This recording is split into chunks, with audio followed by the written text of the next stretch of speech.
সাপ্তাহিক ছুটির দিনে খুচরা বাজারে বাড়ছে পেঁয়াজের দাম। বিক্রেতারা বলছেন সরবরাহ কমে যাওয়ায় দর বাড়ছে। রাজধানীর মোহাম্মদপুর কৃষি বাজার থেকে পেঁয়াজ সহ অন্যান্য পণ্যের দরদাম জানাতে আমাদের সাথে যুক্ত হচ্ছেন সহকর্মী মোস্তফা মাহবুব।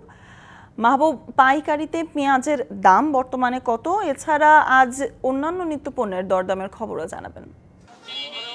স্বর্ণা, পাইকারিতে কিন্তু আজকে পেঁয়াজ বিক্রি হচ্ছে 48 থেকে 50 টাকা এই দরেই। এটি মূলত দেশি পেঁয়াজ। আপনি জানেন পাবনায় যে পেঁয়াজটি উৎপাদন হয় সেটির গুণগত মানও কিছুটা ভালো এবং এর দামও বেশি। সেই পেঁয়াজটি কিন্তু 50 টাকা কেজি দরে বিক্রি হচ্ছে। এছাড়া ফরিদপুর সহ এই অঞ্চলে যে পেঁয়াজটি তৈরি হয় বা উৎপাদন হয় সেই পেঁয়াজটি কিন্তু বিক্রি হচ্ছে 48 টাকা কেজি দরে।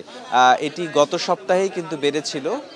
গত সপ্তাহের যে বাড়তি দাম সেই দামটি কিন্তু এখন বাজারে এই সপ্তাহ একই দামে বিক্রি হচ্ছে। সেটি একটি স্বস্তির খবর যে গেল সপ্তাহে হঠাৎ করে আমরা দেখলাম যে কেজিতে প্রায় 8 থেকে 10 টাকা যে দাম বাড়লো সেই দামটি কিন্তু এই সপ্তাহে স্থিতিশীল আছে। অর্থাৎ দাম বৃদ্ধির যে ধারাবাহিকতা সেটি কিন্তু বলা চলে কিছুটা স্থিমিত হয়েছে। অর্থাৎ এই সপ্তাহে নতুন করে দাম বাড়েনি। এছাড়া আলু বিক্রি হচ্ছে 13 থেকে 15 টাকা মানভেদে পাইকারি বাজারে এবং একই সাথে রসুন, যেটি দেশি রসুন 110 টাকা কেজি দরে বিক্রি হচ্ছে।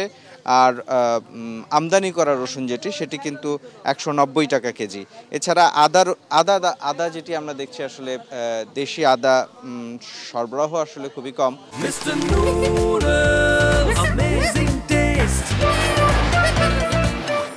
দেশে আদা সাধারণত বাজারে যে চাহিদা তার খুব সামান্যই পূরণ করতে পারে। মূলত আসলে চীনা আদা, সেই চীনা আদা কিন্তু বিক্রি হচ্ছে 120 থেকে 120 টাকা কেজি দরে এই পাইকারি বাজারে। এছাড়া স্বস্তির খবর যদি আপনাকে বলতে চাই সেটি হচ্ছে চালের দাম। চালের দাম আমরা দেখলাম যে গেল কয়েক সপ্তাহ ধরেই দফায় দফায় কিন্তু চালের দাম বেড়েছিল। সেই জায়গাটাতে খানিকটা স্বস্তি এসেছে। আমরা আজকের বাজারের তথ্য যদি বলি সেই ক্ষেত্রে কিন্তু মিনিকেট মানভেদে পাইকারি বাজারে বিক্রি হচ্ছে 72 থেকে 78 টাকা এই দরে। বিক্রেতারা যেমনটা আমাকে জানিয়েছেন গেল 4-5 দিনে কিন্তু এই চালটির দাম অন্তত কেজিতে 8 থেকে 10 টাকা কিন্তু কমেছে। এছাড়া একই সাথে আরেকটি চালের দাম কমেছে, সেটি হচ্ছে বিআর 28 চাল। এই চালটি কিন্তু এখন পাইকারি বাজারে 55 থেকে 58 এই দামে বিক্রি হচ্ছে। বিক্রেতারা যেমনটা বলেছেন প্রতি কেজিতে প্রায় 3 টাকার মতো এই চালটির দামও কিন্তু কমেছে। এছাড়া বেড়েছে আসলে নাজিরশাল চালের দাম।